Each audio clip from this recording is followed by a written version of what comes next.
मैदान से कोई भी प्राणी जीवित बचकर नहीं जा सकता है।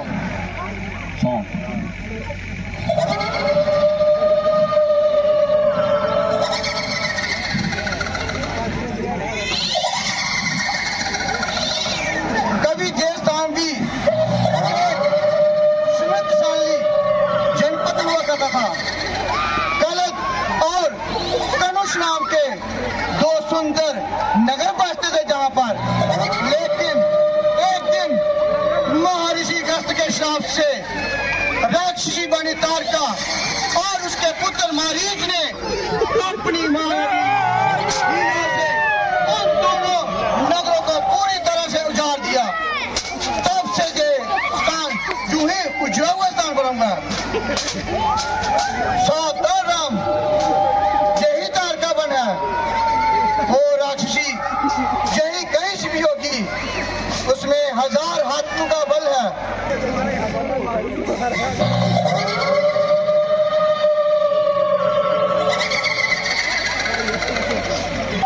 गुरुदेव, मेरे पिताश्री जी का आदेश था कि मैं आपकी हर आज्ञा का पालन करूं। अभी आपकी आज्ञा से मैं इस दुष्टा की जीवन लीला यही समाप्त करता हूं। विजय बाबू रहो।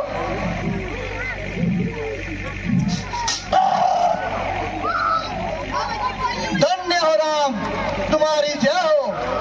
इन तीनों लोक में तुम्हारे सिवा और कोई भी राक्षसी तारका का वध नहीं कर सकता था। अब मुझे पूरा विश्वास हो गया, जगत कल्याण निमित्त ही तुम इस तल पर आए हो। जोरदार तालियां। बहुत ही अच्छा दृश्य आपने देखा।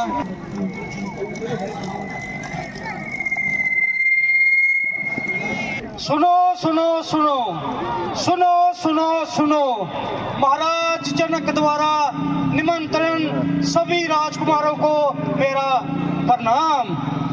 महाराज जनक ने इस सभा का आयोजन किया है और उस आयोजन का एक ही उद्देश्य है कि जो भी राजकुमार इस शिव धनुष पर प्रत्यंचा चढ़ाएगा, राजकुमारी सीता का विवाह उसी राजकुमार से कर दिया जाएगा।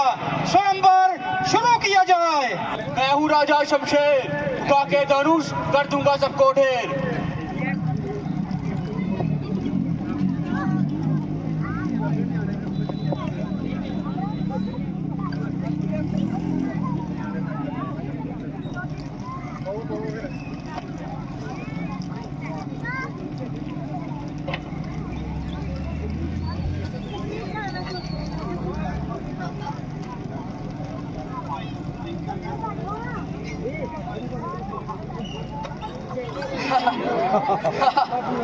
आज मैं इस धनुष को तोड़कर इसकी माला बनाऊंगा और वह माला सीता को पहनाऊंगा और इन सब के सामने सीता को विवाह कर ले जाऊंगा।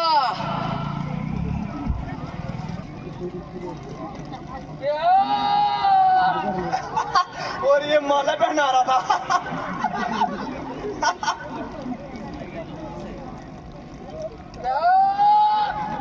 खाना नहीं खाया क्या? मैं हूँ राजा राघव, थोड़ा सा बल दिखाता हूँ इसको उठाने से पहले।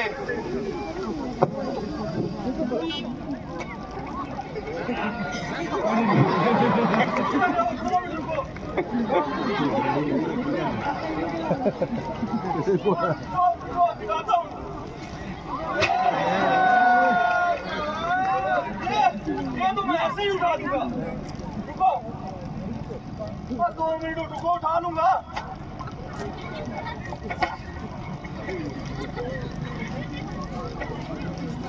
राजा राघव,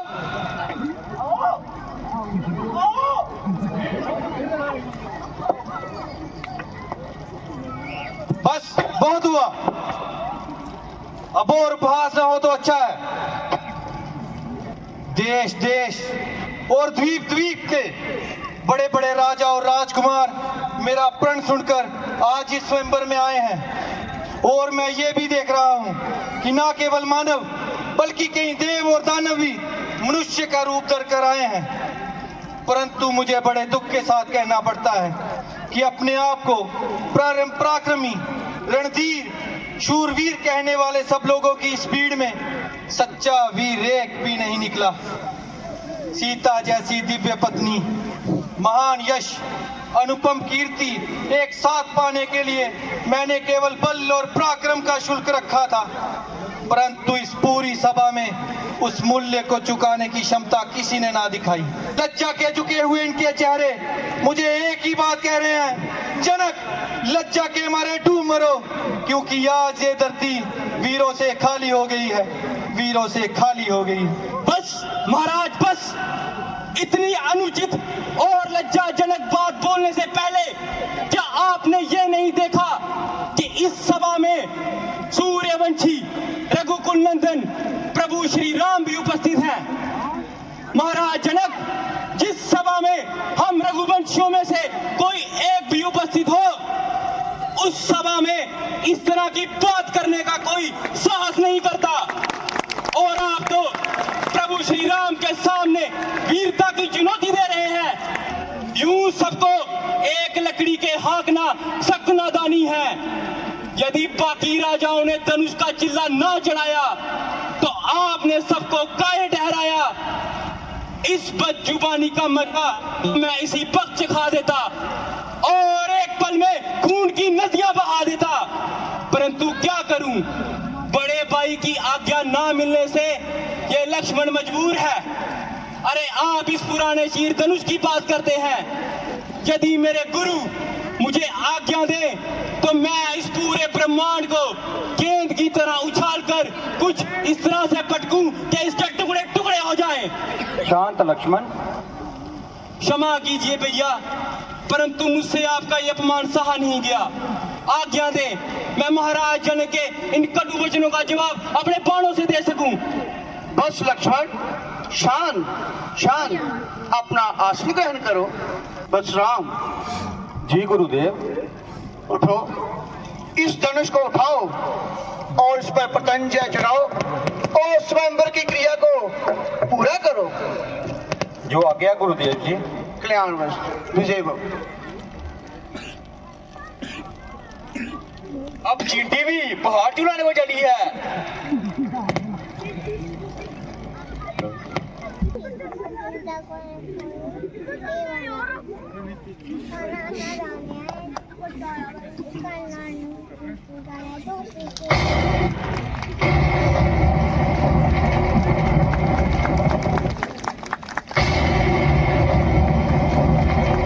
जोरदार तालियां।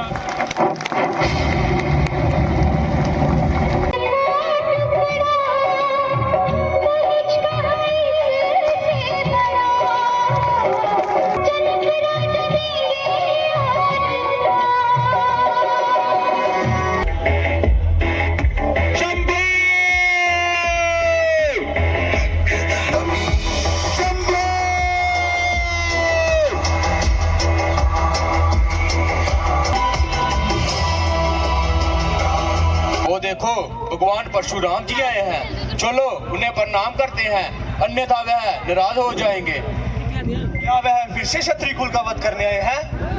नहीं नहीं, उन्होंने अब इंद्रदेव को वचन दिया है कि वह कभी भी क्षत्रियों के ऊपर शस्त्र नहीं उठाएंगे। चलो उन्हें प्रणाम करते हैं।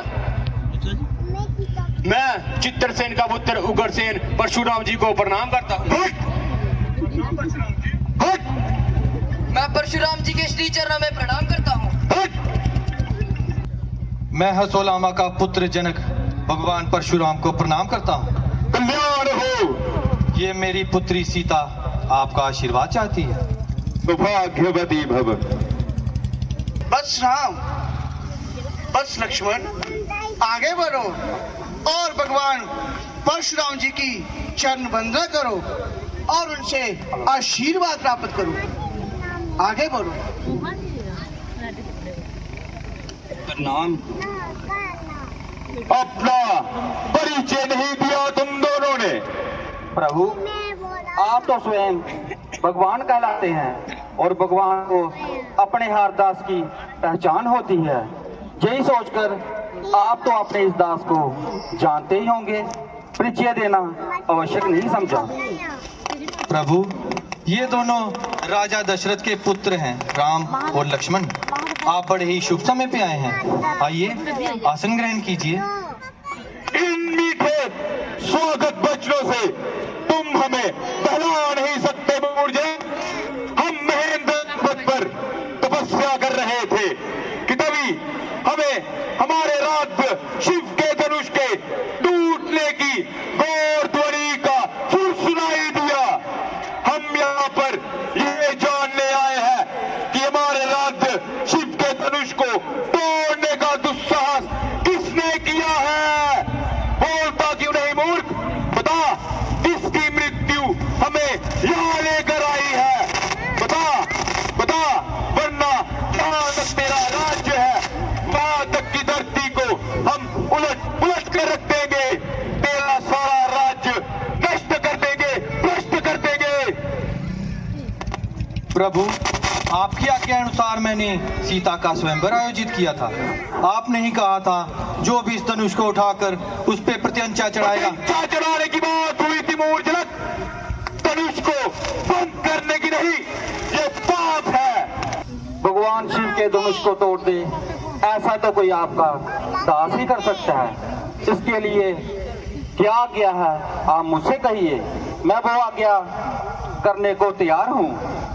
सेवक वो होता है जो सेवा करे, जो शत्रुता करे उसे शत्रु समझकर दंड ही देना चाहिए। और जिसने भी ये शिव धनुष तोड़ा है वो सहस्त्रबाहु की तरह मेरा शत्रु है।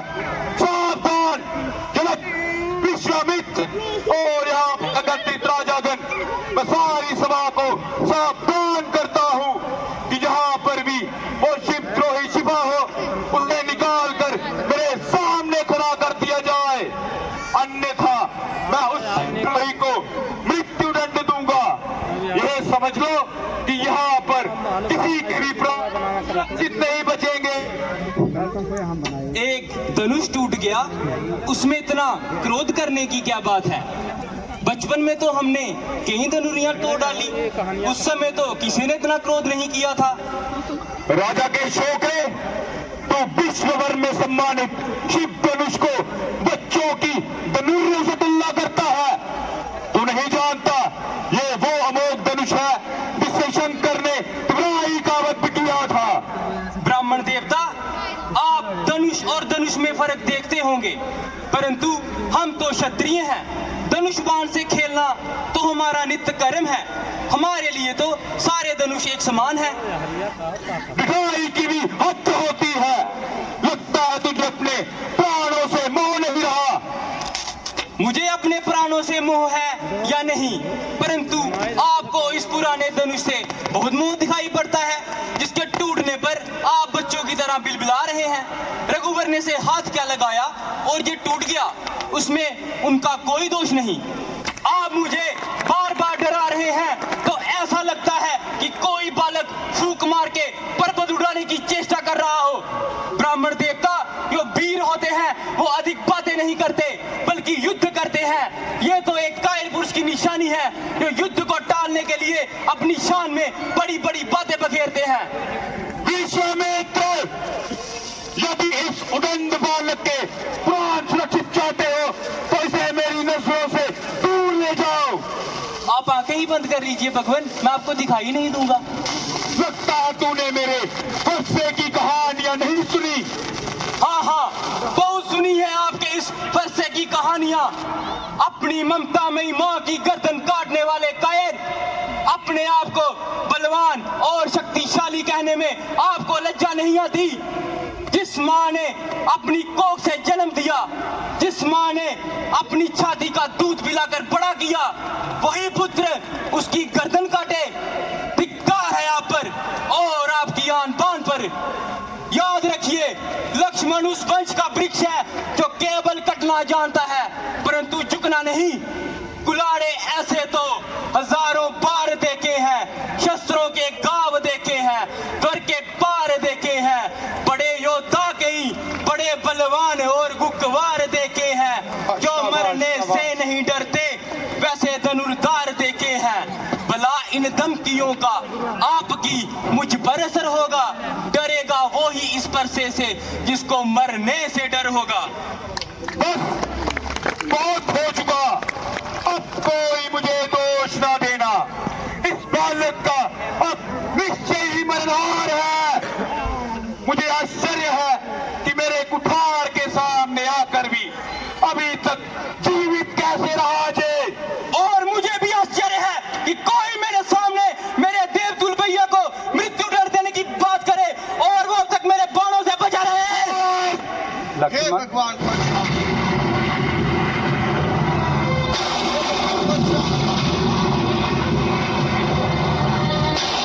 लक्ष्मण, प्रभु, आपको क्रोध शोभा नहीं देता। यदि बालक कोई चपलता दिखाए तो गुरु माता पिता उसका आनंद लेते हैं, क्रोध नहीं करते। तुम भी कुछ कम नहीं। वहां पर तुम्हारा छोटा भाई मुझे क्रोध पे क्रोध दिलाकर मेरी शक्तिहीन कर रहा है और तुम मुझसे आकर बहुत अनुनय विनय कर रहे हो। यदि तुम्हें लगता है कि अपना नाम राम रखने से तुम परशुराम का सामना कर सकते हो तो उठाओ शस्त्र। मैं तुम्हें निहत्था नहीं मारूंगा, कदाचित एक वीर गति का अवसर प्रदान करूंगा। और अगर तुम शस्त्र नहीं उठाओगे तो मैं तुम्हें तुम्हारे भाई सहित मृत्यु के घाट उतार दूंगा। प्रभु, यदि रण में हमें कोई ललकारे तो क्षत्रिय धर्म के अनुसार हम उनसे जरूर लड़ेंगे, चाहे वो स्वयं काल ही क्यों ना हो। परंतु हम रघुवंशियों का एक और भी धर्म है कि हम गौ, ब्राह्मण और स्त्री पर हाथ नहीं उठाते। भगवान विष्णु ने मेरे पिता महर्षि ऋचिक जामदग्नि को भेंट स्वरूप दिया था। आप इस पर बाण छोड़े, मेरा संदेह मिट जाएगा, मैं आपको पहचान लूंगा। रघुनंदन, आप तो जानते हैं ये दिव्य वैष्णव कवि आपके पास जो मन की गति से सर्वत्र आने जाने की शक्ति है, उस पर या अपने जो तपोबल से पुण्य लोग अर्जित किए हैं उसको। हे आप इसे मेरी अवागमन की शक्ति में ना छोड़े। मुझे श्राप अनुसार रात्रि में धरती छोड़कर महेंद्र पर जाना होता है। उसके लिए मुझे ये अवागमन की शक्ति का आवश्यकता होती है।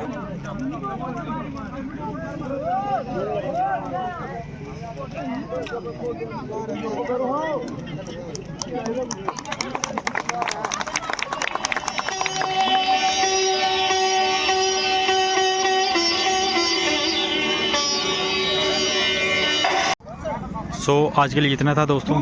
मिलते हैं आपको कल एक नए अच्छी सी वीडियो में।